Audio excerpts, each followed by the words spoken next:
Hello, I'm former Congressman Trent Franks, and it was my profound honor to represent you in the United States Congress for 15 years. I was so privileged to serve in many different capacities, but perhaps the most significant was that of being chairman of the House Subcommittee on the United States Constitution. This was a position once held by renowned Christian statesman Daniel Webster, who's someone I've always held to be a noble American hero. And he very famously said, "Hold on, my friends, to the Constitution and to the republic for which it stands, for miracles do not cluster. And what has happened once in 6,000 years may never happen again." So hold on to the Constitution, for if the American Constitution should fail, there will be anarchy throughout the world. Now, I believe America and her Constitution to be miraculous gifts of God to the whole world.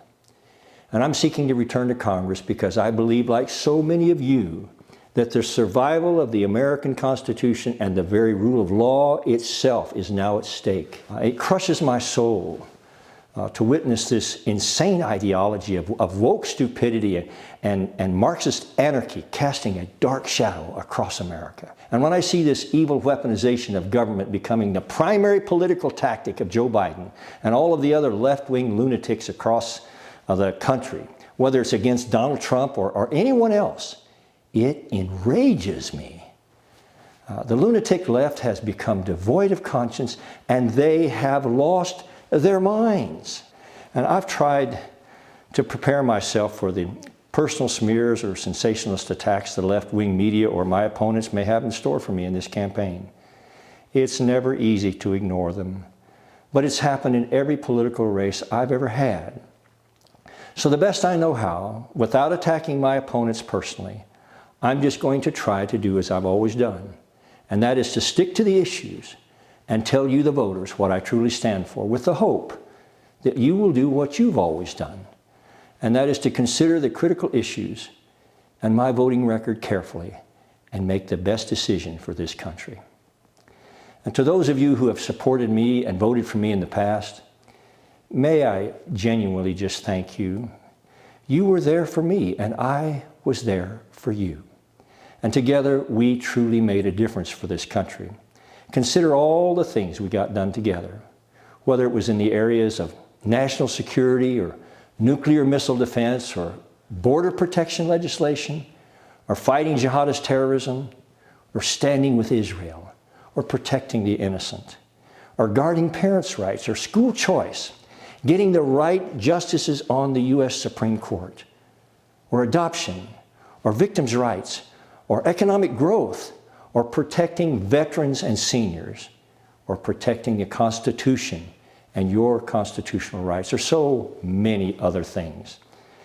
Now, the Biden administration has been committed to ignoring or destroying all of it. But if you will now send me back to Congress, my voting record, my sometimes painful congressional experience, and the profound advantage of returning with 15 years of already accrued congressional seniority, these things all give me a tremendous advantage over what I would have as a freshman to make the vital changes to restore America in the very short window of time that is now upon us. Most of you know that we are in a war, externally and internally, to save this country. And the prize that goes to the winner is our children and future generations. So may we all just beseech God and unify as Americans like a ring of steel around the principles of our Declaration of Independence. Like those noble souls who risked everything they had to sign it. May we all ask ourselves the same question today that John Page asked them. Do you not think there is an angel that rides in the whirlwind and directs this storm? Ladies and gentlemen, God Almighty is still indeed with us. His angel still rides in the whirlwind. And by His grace, and for such a time as this, we are going to win America back in 2024. I hope you know that I truly appreciate you watching this video today. May I ask you to take a look at some of the other shorter videos for a more in-depth look at specific issues you may care about most.